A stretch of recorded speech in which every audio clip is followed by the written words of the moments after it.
நங்கூரத்தை பத்தி எவனுமே நம்ம போதிக்கிறதும் கிடையாது. உண்மை குருவை தவிர்த்து நங்கூரத்தை பற்றி எவனும் போதிக்க மாட்டான். ஏன்னா அப்படி போய் நீங்க நங்கூரத்தை போட்டு போட்டு நீங்க மேல போயிட்டீங்கன்னா அப்புறம் அவன்கிட்ட நீங்க போக மாட்டீங்க, அவனுக்கு பிசினஸ் போயிடும்ல. நீங்க ரிட்டன் கரைக்கு வரணும், அப்பதான் நீங்க அடுத்த கிளாஸ்க்கு வருவீங்க, இல்லைன்னா இந்த கிளாஸ்க்கு வர மாட்டீங்களே. அப்ப நங்கூரத்தை போட எவனுமே சொல்லிக் கொடுக்கல, சத்தியமா சொல்லிக் கொடுக்கல.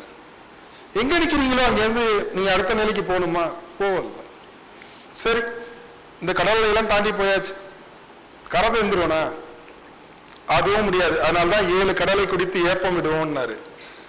நல்லா புரிஞ்சுங்க, சித்தர்கள் ஒரு பாடல்ல ஒரு வார்த்தை சொன்னாங்கன்னா அதுல பல காரணம் இருக்கும். அகங்காரத்துல சொல்லல அவரு. கடல் அலை போன்றது வாழ்க்கை. போகும் பொழுது அலையெல்லாம் கடந்து நீங்க சமதளமா போனாலும் போற திக்கு தெரியாது, திசை தெரியாது, எந்த பக்கம் போகணும்னு உங்களுக்கு அங்க தெரியாது. சூறாவளி வரலாம், மழை வரலாம், உங்கள் தோணியாகிய போட்டு கவிழ்ந்து நீங்க செத்து போறதுக்கு வாய்ப்பு இருக்கு. யாருங்க அதை போய் முடிப்பா? அவனுக்கு ஒரு திசை காட்டி வேணும். அந்த திசை காட்டியை எவன் கையில வச்சிருக்கிறானோ, நங்கூரம் திசை காட்டி, அதோட அவன் துடுப்பு போடுறதுக்கு வல்லமை, வலிமை, அவன் தேக வலிமை எல்லாம் இருக்கிறவன் தான் அவன் அச்சீவ் பண்ணுவான். மற்றவர்கள் எல்லாம் ஆசையிலே சிறிது காலங்கள் நகர்ந்து நகர்ந்து மீண்டும் ஆரம்பிச்சதுக்கே வந்து ஒரு நாள் 60 வயசுக்கு மேல அழுத்து போய் இந்த ஆன்மீகமே பொய், இந்த ஞானம் யோகம் சொல்றவங்கலாம் பொய் சொல்றான், இதனால நான் எந்த எக்ஸ்பீரியன்ஸையும் அனுபவிக்க முடியலன்னு செத்து போயிடுவான் வியாக்கியானம் பேசி. இந்த 60 வயசுக்கு மேல கூட ஆன்மீகம் கொஞ்சம் யோசிச்சுதான் பேசணும். ஏன்னு சொல்லுங்க, இந்த ஆளு படிக்காத புஸ்தகமே இருந்திருக்காது, இந்த ஆளு போய் அட்டன் பண்ணாத கிளாஸே இருந்திருக்காது. இப்ப மிகப்பெரிய உலகத்துல மிகப்பெரிய டஸ்ட்பின், ஆன்மீக டஸ்ட்பின் யாருன்னா அவர் தான். அவர்கிட்ட நம்ம போய் எனக்கு தான் தெரியுமே, ஐயா நமசிவாய அதான் எனக்கு தான் தெரியுமே, நான் தான் ஞானி பிருந்தாவன் கிளாஸ்லாம் அட்டன் பண்ணிருக்கேன், பஞ்சாச்சாரம் எங்களுக்கு வா. ஒருத்தன் உண்மையை சொல்ல வந்திருப்பான், ஐயா நீ கத்துக்கிட்டதெல்லாம் ஒண்ணும் இல்லையா, இதெல்லாம் உடியா இப்படி உட்காரியான முருகப்பெருமானே ஏதோ ஒரு ரூபத்துல வந்திருப்பானே வச்சுப்போம். இந்த முருகப்பெருமானே நம்ம சொல்லுவோம் எனக்கு எல்லாம் தெரியும். இந்த ஒரு ஒரு லெவலுக்கு மேல போனவங்கள்ட்ட பேசவே முடியாது, ரொம்ப கஷ்டம்.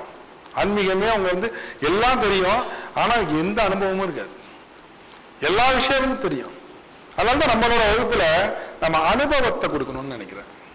சும்மா இதை கேட்டுட்டு போறதுனால என்ன இருக்கு, இதை பேசிட்டு போறதுனால என்ன இருக்கு, இன்னும் கொஞ்சம் குப்பையை அதிகப்படுத்திக்கிறீங்க, அவ்வளவுதான்.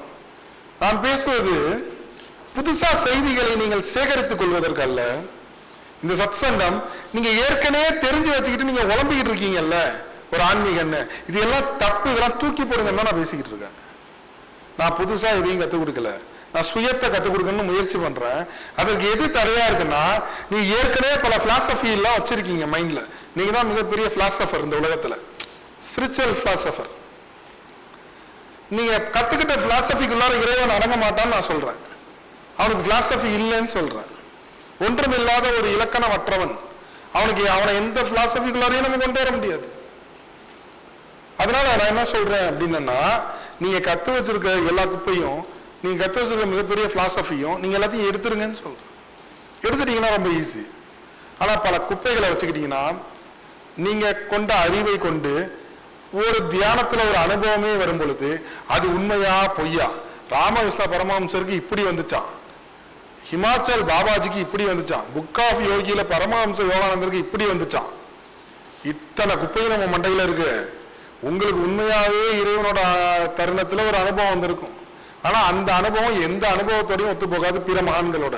நம்ம என்ன நினைப்போம், நம்மளுக்கு வந்தது பொய், ஏன் இதுக்கு ஆதாரம் இல்லை அப்படின்றோம் ஒரே வார்த்தை. அப்ப எல்லாம் போச்சா, நம்ம கத்ததெல்லாம் போச்சா?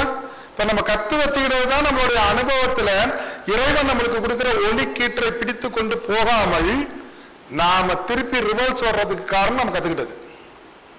இதற்கு என்ன நீ பண்றது? ஆன்மீகத்தோட நமக்கு தெரிந்த விஷயங்கள் அதோட உட்பொருளை புரிந்து கொள்ள முயற்சி செய்ய வேண்டும். ஏன்னா அவங்களை புதுசா ஒரு ஆன்மீகம் சொல்லி கொடுக்கல, நீங்க தெரிஞ்சுக்கிட்ட விஷயம், பட் நீங்க சிந்திக்காத விஷயம். அதை பத்தி இந்த நிகழ்ச்சி ஞானி பிருந்தாவனரின் விஸ்வரூப தரிசனம்னு கொடுத்திருக்கு. விஸ்வரூப தரிசனம். விஸ்வரூப தரிசனம்னா என்ன? இதோட சூட்சமம் என்ன? இன்றைக்கு பலரும் ஆன்மீகத்திலே விஸ்வரூப தரிசனத்தை அடையணும் அப்படின்னு போராடுறீங்க, முயற்சி பண்றீங்க, போயிருக்கீங்க. தெரியுமா? போயிருக்கீங்களா? இல்லைங்கய்யா, நாங்கெல்லாம் இதுக்கு இல்லைங்கய்யா, நாங்கெல்லாம் அர்த்த சாம டிக்கெட்டுங்கய்யா. ஏன்? நம்மளாம் அப்படியே ஃப்ரீயா அப்படியே ஜாலியா நைட்டு போறது. நம்மளுக்காக சிவபெருமான் வெயிட் பண்ணுவார். விஸ்வரூபத்துக்கு அவரெல்லாம் வெயிட் பண்ண மாட்டாங்க, நம்ம தான் ஓடணும். காலையில எந்திரிச்சு 3 மணிக்கெல்லாம் தலையோட குளிச்சுட்டு 4:30-5 மணிக்கு எல்லாம் கோயிலுக்கு போய் நின்னாதான் விஸ்வரூப தரிசனம் பார்க்கலாம். யாரு எந்திரிக்கிறது? நீங்க ஏதோ 10 மணிக்கு தான் கூப்பிட்டுருக்கீங்க. நானும் நினைச்சேன் திடீர்னு ஒரு மாற்றமா வகுப்பை வந்து காலையில 5 மணிக்கு போட்டு எல்லாரும் விஸ்வரூப தரிசனத்துக்கு வாங்க அப்படின்னு சொல்லலாம்னு நினைச்சேன். அப்புறம் அது வேற, நம்ம விடிய விடிய டிராவல் பண்ணி வந்து விஸ்வரூப தரிசனம் பார்க்குற நேரத்திலேயே தூங்கிட்டு இருப்பீங்க. கோயில்ல பல பேர் அப்படிதான் விஸ்வரூப தரிசனம் பார்த்துக்கிட்டே இருக்காங்க, தூங்கி விழுவுது. அந்த புள்ளெல்லாம் பாவம், அந்த புள்ள எழுப்பினே சாமி பாரு சாமி பாருன்னா உனக்கு வேற வேலை இல்லை அப்படின்னு அந்த புள்ள தூங்கிட்டு இருக்கு. முதல்ல விஸ்வரூப தரிசனம்னா என்ன தெரியுமா? இந்த வார்த்தைக்கு அர்த்தம் என்னன்னு தெரியுமா? விஸ்வரூபம்னா என்னன்னு தெரியுமா? ஏன் எங்களுக்கு தெரிஞ்சதெல்லாம் கமலஹாசன் படம்னு மட்டும் சொல்லிடாதீங்க. அது வேற விஸ்வரூபம், அது என்டர்டைன்மெண்ட் விஸ்வரூபம். ஒரிஜினல் விஸ்வரூபம்னா என்ன? விஸ்வரூப தரிசனத்தை பற்றி நீங்கள் தெரிந்து கொண்டது என்ன? கண்டிப்பாக உங்களால புரிஞ்சுக்க முடியாது. நீங்க தெரிஞ்ச விஷயம் ஏதாச்சும் இருந்தா எனக்கு சொல்லுங்க. ஒரு தடவை கூட வாழ்நாள்ல விஸ்வரூப தரிசனமே பண்ணது இல்லையா? ஒரு நாள் ஒரு கோயில்ல சில சொர்க்கவாசல் திறப்பனைக்காச்சும் போயிருக்கீங்களா? அதுவும் இல்லையா? நீ எல்லாம் சித்தர்களின் மைந்தர்கள். நாங்களாம் எங்களுக்கெல்லாம் என்னங்க அங்க வேலை? நாங்க நிம்மதியா தூங்குறோம். அப்பதான் நாங்க நைட்டு 12 மணி வரைக்கும் செல்லுகளெல்லாம் பார்த்து முடிச்சு 1 மணிக்கு தூங்க ஆரம்பிச்சு அப்பதான் நாங்க டிராவல் பண்ணிக்கிட்டு இருப்போம். 4 மணிக்கு தான் நாங்க சொர்க்கத்தை நோக்கி டிராவல் பண்ணோம். நீங்க போய் அந்த நேரத்துல குளிச்சு முடிச்சு பாருனா என்ன அர்த்தம்? விளையாடுறீங்களான்னு கேக்குறீங்க. உங்களுக்கெல்லாம் விஸ்வரூப தரிசன வகுப்பு கஷ்டம்தான்.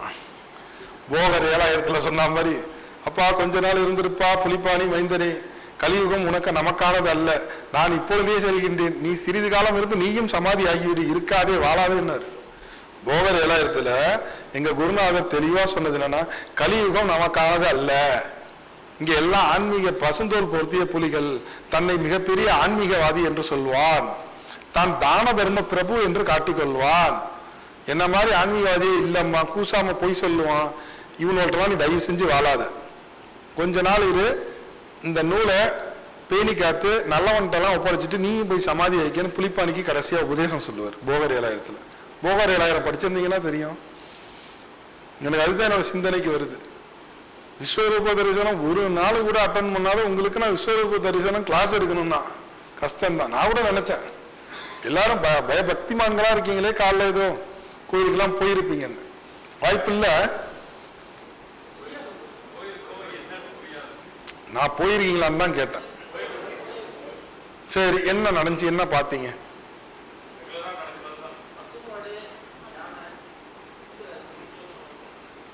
ஐயா நான் அப்படி கேட்கலங்கய்யா.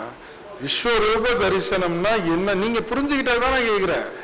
எனக்கு ஐயா விஸ்வரூப தரிசனம் இப்படிதான், காலைல 8 மணிக்கு கோயிலுக்கு போனோம், அங்க கோயிலை திறந்து ஏதோ செய்வாங்க, இந்த மாதிரி பூஜை பண்ணுவாங்க, அதை மட்டும் சொல்லுங்க போதும். அதையாச்சும் நீங்க செஞ்சிருக்கீங்களா? அப்ப பெருமாள் நைட்டு தூங்கிடுறாரு. அப்படி இருக்கீங்க. பெருமாள் நைட்டு தூங்கினா நைட்டோட நைட்டா யமதர்மன் வந்து எல்லாத்தையும் எடுத்துட்டு போயிருவாங்க. அவர் தானே காக்கும் கடவுள். ஓ, நீங்க விஸ்வரூப தரிசனம்னா ஒன்லி பெருமாள் மட்டும் தான் நினைச்சுக்கிட்டு இருக்கீங்களா? பெருமாளை போய் பார்க்கறது மட்டும் விஸ்வரூப தரிசனமா? இது வேறையா? முருகனை பார்த்துருக்கீங்களா? சரி,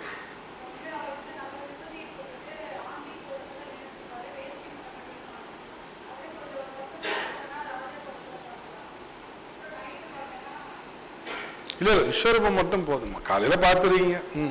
சரி சரி, நல்லது. சரி, ஆக மொத்தம் உங்களுக்கு வந்து இதை பற்றி தெரியல, அவ்வளவுதான். அது அப்படிதான் எடுத்துக்கணும் இல்லையா? விஸ்வரூபம்னா முதல்ல என்னன்னு உங்களுக்கு தெரியல. சரி, நானே சொல்றேன். உங்களுக்கு தெரிந்த விஸ்வரூபத்தையும் சொல்றேன், விஸ்வரூபத்தோட சத்தியத்தையும் சொல்றேன், மறைபொருளையும் சொல்றேன். முதல்ல விஸ்வரூப தரிசனம் அப்படின்னா என்ன? தெய்வங்கள், பொதுவா தெய்வங்களை இரவு பூஜைக்கு அப்புறம், இரவு நித்தியமா அர்த்தசாமம் எல்லா தெய்வத்திற்கும் அர்த்தசாமம் முடிந்து மறுநாள் காலையிலே கோயில் நடையை திறந்தவுடன் முதலாக சந்திப்பது, தெய்வீக சிற்பத்தை சந்திப்பது விஸ்வரூப தரிசனம். அது எந்த சுவாமியா இருந்தாலும், அது எல்லா சுவாமிக்கும் போதும். இந்த இடத்துல என்ன நடக்குதுன்னு வேதம் என்ன சொல்லுதுன்னு சொல்றேன். வேதம் எதற்காக இந்த விஸ்வரூப தரிசனம் செய்து? இதற்கு பெயர் என்னன்னா திருப்பள்ளி எழுச்சி. இந்த விஸ்வரூப தரிசனத்துக்கு பேர் என்ன? திருப்பள்ளி எழுச்சி அப்படின்னு சொல்லுவாங்க. அந்த இடத்துல திருப்பாவை, திருவெண்பாவை அப்படின்னு வைணவத்திற்கும் சைவத்திற்கும் உண்டு. இன்னும் விநாயகருக்கு, முருகனுக்கு எல்லாருக்குமே உண்டு. பட் இன்னைக்கெல்லாம் நம்மளுக்கு அதெல்லாம் டைம் கிடையாது. அதனால பெரிய லெவல்ல இன்னைக்கு வழிபாடு எல்லாம் பெரிய சிறப்பாலாம் இல்லை, கடமைக்கு தான் வழிபாடு இருக்கு. விஸ்வரூப தரிசனம் அப்படிங்கிறதுக்கு முன்னாடி நீங்க முதல்ல ஒரு விஷயத்தை புரிஞ்சுக்கணும். திருப்பள்ளி எழுச்சின்னு பேர் வச்சிருக்காங்கல்ல, காலையில திருப்பள்ளி எழுச்சி சுப்ரபாரதம் பாடுவாங்க பெருமாள் கோயில்ல. பொதுவா பெருமாள் இன்னைக்கு வழிபாட்டுல பொதுவா பெருமாள் கோயில் தான் விஸ்வரூப தரிசனம்னா பெருமாள் தான் சார்ந்ததா போயிடுச்சு. பட் எல்லா தெய்வத்துக்கும் உண்டு. ஐயா, அதற்கு முன்னாடி திருப்பள்ளி எழுச்சி செய்யறாங்க. திருப்பள்ளி எழுச்சினா என்ன?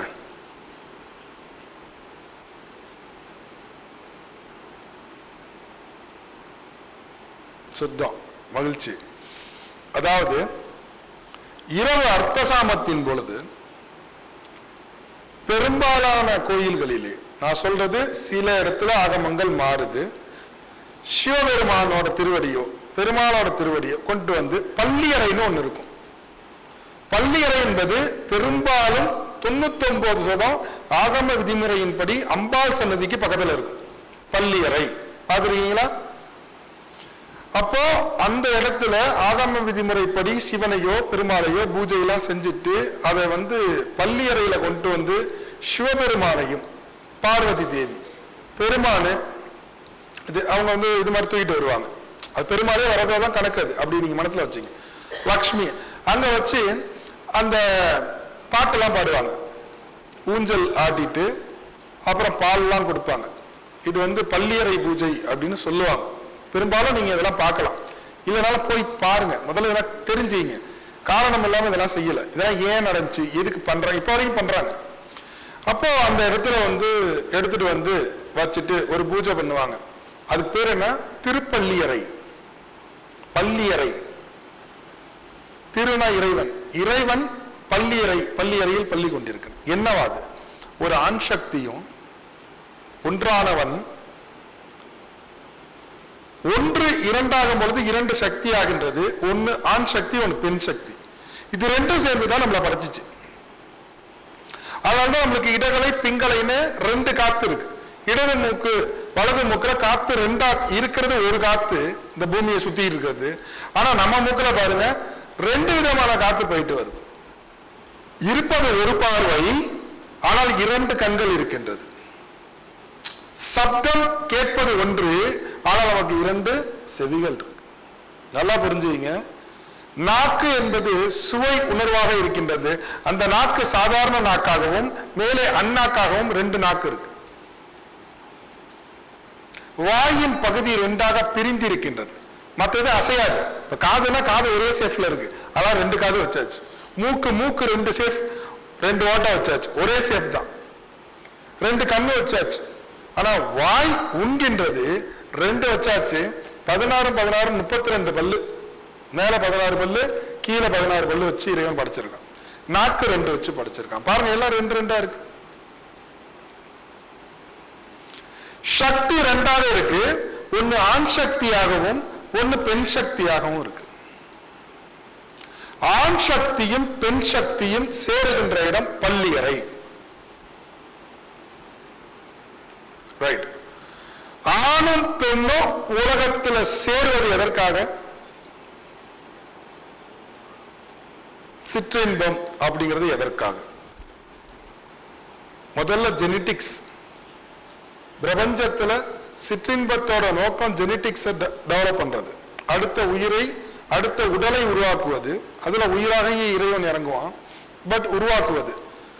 சிற்றின்பம் அற்ற இடத்திலே நாம அடுத்த ஒரு விஷயத்தை உருவாக்க முடியாது.